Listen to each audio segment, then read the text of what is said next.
Hello बच्चों, मैं Manikpuri sir हमारे यूट्यूब चैनल एजुकेशन हब में मैं आपका स्वागत करता हूं। जैसे कि हमने क्लास 12 भौतिक में हमने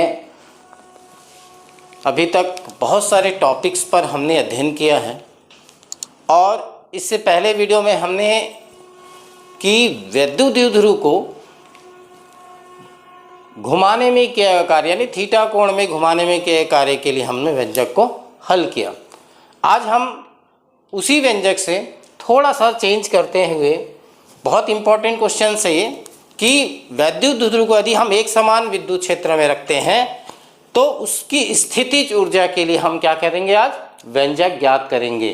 तो आज हम क्या पढ़ेंगे, स्थितिज ऊर्जा के लिए व्यंजक, यानी एक समान विद्युत क्षेत्र में घुमाने में क्या कार्य को हम क्या करते हैं। इसमें पिछले टॉपिक्स में हमने कार्य के बारे में पढ़ा और इसमें हम लोग पढ़ेंगे विद्युत क्षेत्र की जो स्थितिज ऊर्जा, यानी इसकी जो ऊर्जा क्या पढ़ेंगे हम लोग, द्विध्रुव की स्थितिज ऊर्जा पढ़ेंगे। तो यहाँ पर हम लोग देख सकते हैं, यहाँ पर एक समान विद्युत क्षेत्र में द्विध्रुव की स्थितिज ऊर्जा, हम क्या देखेंगे यहाँ पर, द्विध्रुव की स्थितिज ऊर्जा, स्थितिज ऊर्जा। तो हम एक समान वैद्युत क्षेत्र में द्विध्रुव की स्थितिज ऊर्जा, तो ये स्थितिज ऊर्जा होती ही क्या है।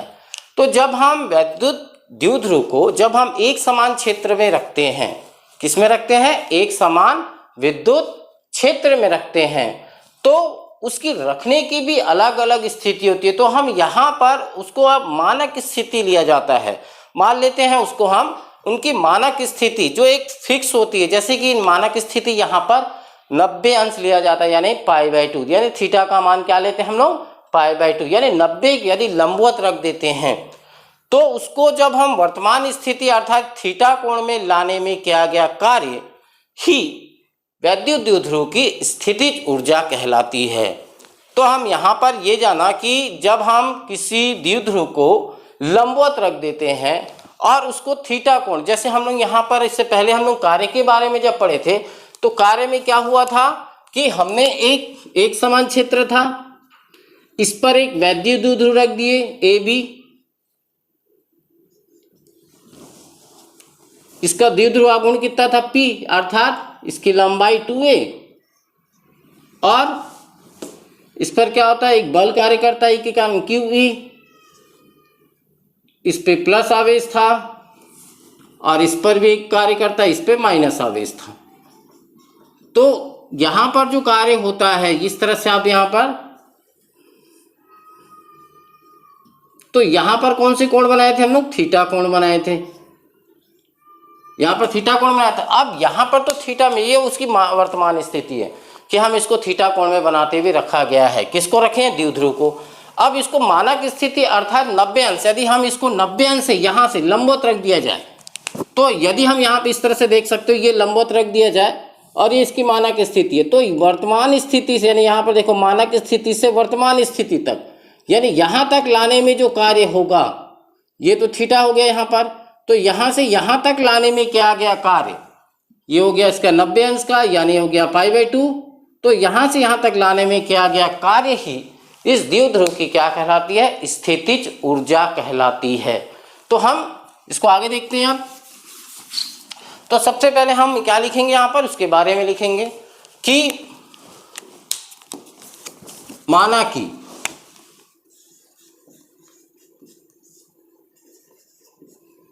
P द्विध्रुव आघूर्ण का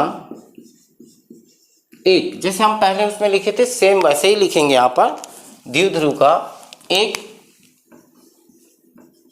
वैद्युत द्विध्रुव एक समान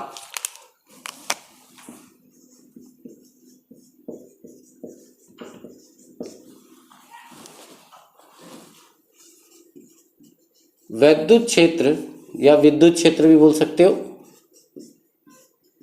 ई में थीटा कोण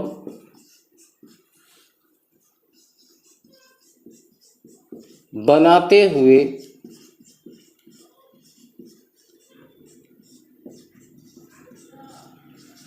रखा गया है। ठीक है, तो यहाँ पर हमने ये तो रखा है कि इसमें रखा गया है, तो यहाँ पर एक क्या होता है यहाँ पर, तो इसके कारण, इस विद्युत क्षेत्र के कारण, तो यहाँ पर हम लिखेंगे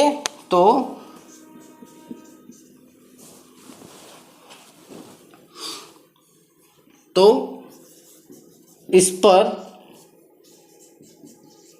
लगने वाला प्रत्यानयन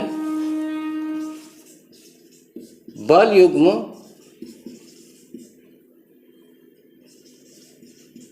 आघूर्ण, तो इस पर जो प्रत्यानयन बल युग्म आघूर्ण जो होगा वो क्या होना चाहिए, टाउ बराबर हमने पढ़ा है, टाउ बराबर में क्या लिखते हैं इसको, पीई साइन थीटा।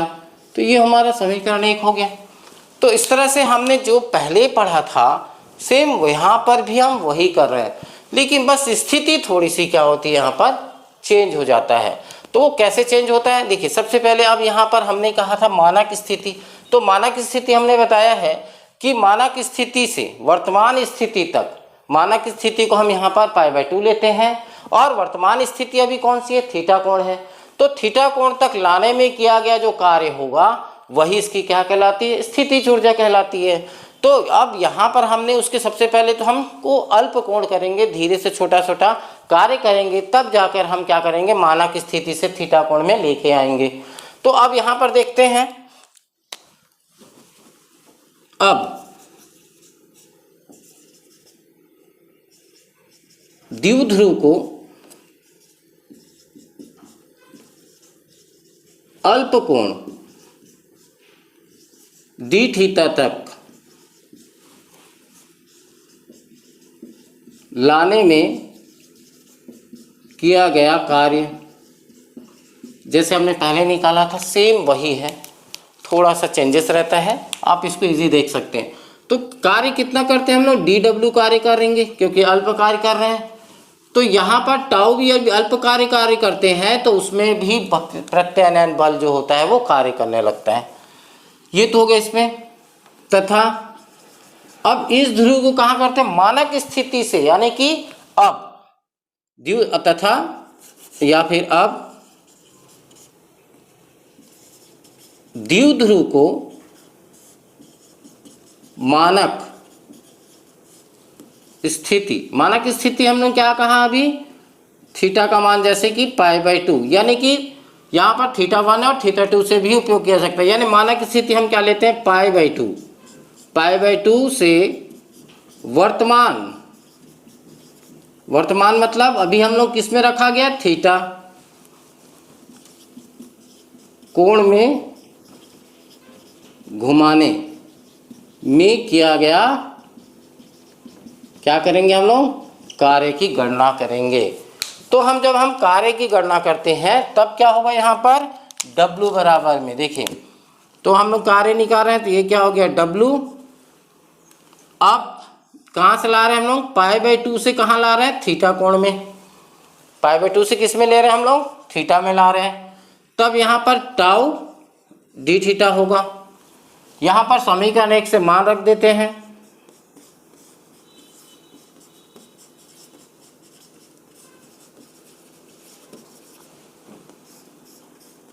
तो W बराबर हो जाएगा π/2 से थीटा, यहाँ पर टाउ का मान रख देंगे PE साइन थीटा, और ये हो जाएगा आपका डी थीटा। तो अब हम यहाँ पर क्या करेंगे, सेम जैसे था, यहाँ पर अचर राशि है, P जो है यहाँ थीटा है, तो हम लोग PE को बाहर कर देंगे। तो यहाँ लिख सकते हो W बराबर में PE को बाहर, और यहाँ पर आ जाएगा आपका π/2 से थीटा, यहाँ पर आ जाएगा साइन थीटा, और ये डी थीटा। जैसे हमको मालूम है कि साइन थीटा का अब यहाँ पर क्या करना पड़ेगा, समाकलन। तो यहाँ साइन थीटा का जो समाकलन होता है वो माइनस कॉस होता है। तो यहाँ पर हम लोग क्या करते हैं, इसको ब्रैकेट में ले लेते हैं, क्योंकि ये आपको पता है कि अपर लिमिट होती है, लोअर लिमिट होती है, यानी इसकी सीमाएं होती है उच्च और निम्न। तो ये उसकी सीमा है। तो यहाँ पर हम देख सकते हो, तो हम यहाँ पर माइनस कॉस थीटा आ जाएगा, यहाँ पर π/2 से थीटा लेंगे। अब इसका जो लिमिट होता है उसको हमको तोड़ते हैं। तो हम कैसे तोड़ते हैं, अपर में से लोअर को क्या करते हैं, घटा देते हैं। तो अपर में क्या है, थीटा है, तो ये थीटा का थीटा रहने दो ऐसे ही। अब यहाँ पर माइनस है, यहाँ पर भी माइनस है, तो माइनस कॉस, यहाँ पर लिखेंगे π/2। देखो अपर में से, यहाँ पर अपर में से इसको घटा दिए हैं, देखो यहाँ माइनस है तो इसको हम इसमें से घटा दिए हैं। तो अब यहाँ पर जब घटा दिए हैं तो कैसे होगा, ये हल करते हैं आगे इसको। तो इस तरह से आप देख सकते हो, ये माइनस कॉस थीटा रहने दो, यहाँ माइनस माइनस क्या हो गया प्लस, और यहाँ पर हो जाएगा कॉस π/2। अब आपको पता है कि cos 90 का मान कितना होता है, 0 होता है। तो हम cos 90 का मान यहाँ पर क्या लिखते हैं, 0 कर देते हैं। तो कार्य PE minus cos theta plus 0 हो गया। तो जब हम इसको जोड़ देंगे तो वो तो वैसी का वैसी रहेगा। तो हम यहाँ पर लिख सकते हो माइनस PE कॉस थीटा। तो ये आपका क्या निकल गया, ये कार्य के लिए व्यंजक हो गया। यही है जो कार्य, यानी ये जो कार्य होता है इसको हम क्या कहते हैं कि ये वैद्युत द्विध्रुव की स्थितिज ऊर्जा कहते हैं। और इसी कार्य को हम यहाँ लिख सकते हो, इसी कार्य को यहाँ लिख,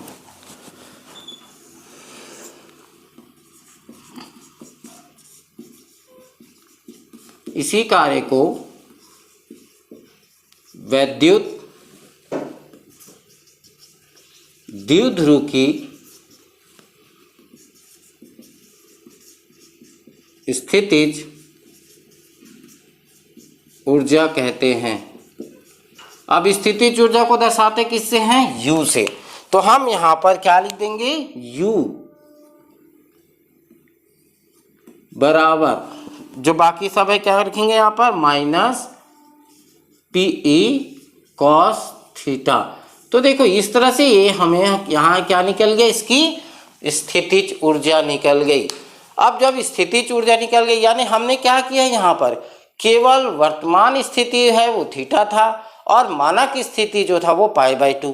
तो हम π/2 से वर्तमान स्थिति तक जब लाते हैं तो ये इसका क्या कहलाता है, ये जो कार्य करते हैं, यही जो कार्य जो हमने कार्य निकाला, तो ये कार्य क्या कहलाता है, इसकी स्थितिज ऊर्जा कहलाती है। तो अब इसकी स्थितियां भी देख सकते हैं कि कब ज़्यादा होगा, स्थितिज ऊर्जा कितनी होगी। तो पहला कंडीशन हम लोग जानते हैं स्थितिज ऊर्जा में, जैसे स्थिति पहला इतनी, तो सबसे पहले यदि कॉस का मान 0 रख देते हैं, यदि थीटा इक्वल 0 अंश पर, यदि हम पहले क्षेत्र के समांतर रखते हैं, तब उसकी स्थितिज ऊर्जा कितनी होगी, U बराबर माइनस PE कॉस 0। कॉस 0 का मान हमको मालूम है 1 होता है, तो U बराबर माइनस PE होगा, यहाँ पर 1 रख सकते हो, इंटू 1, यानी किसका क्या हो गया, माइनस P, यानी हमें ऋणात्मक कार्य, यानी कि उसमें स्थितिज ऊर्जा क्या होगी, ऋणात्मक होगी। दूसरा यहाँ पर यदि हम यहाँ पर अब रख देते हैं, किसका रख देते हैं इसको, अब यहाँ पर देख सकते हो इसकी स्थिति को बदल देते हैं, अब 90 अंश रख देते हैं, किस में रख देंगे, 90 अंश में। तो अब यहाँ पर लिखेंगे स्थिति 2, यदि थीटा इक्वल में 90 अंश। अब यहाँ पर हम जब 90 रखते हैं तो 90 रखने से क्या होगा, U बराबर माइनस PE कॉस 90। कॉस 90 का मान क्या होगा, 0। तो U बराबर में हो गया माइनस PE और यहाँ पर आ गया 0, यानी U बराबर कितना आ गया, 0। यानी यहाँ पर कोई भी स्थितिज ऊर्जा नहीं होती, लंबवत होने पर उस पर कोई भी स्थितिज ऊर्जा क्या होगी, नहीं होगी। दूसरा यहाँ पर होता है तीसरी स्थिति में, जब देखते हैं यहाँ पर 180, यदि थीटा का मान जो होगा 180 अंश में हो। यदि 180 अंश यानी वापस रिपीट पूरा नीचे घुमा के ला लेते हैं, तब इस कंडीशन में क्या होगा देखते हैं। u का मान जो निकलेगा माइनस PE कॉस कितना लिखते हैं 180, तो ये हो गया 180 अंश में। u बराबर में इसका मान कितना होता है -1 होता है, यानी u बराबर कितना हो गया +1, यानी यहाँ पर सबसे अधिकतम उसकी क्या होती है स्थितिज ऊर्जा होती है।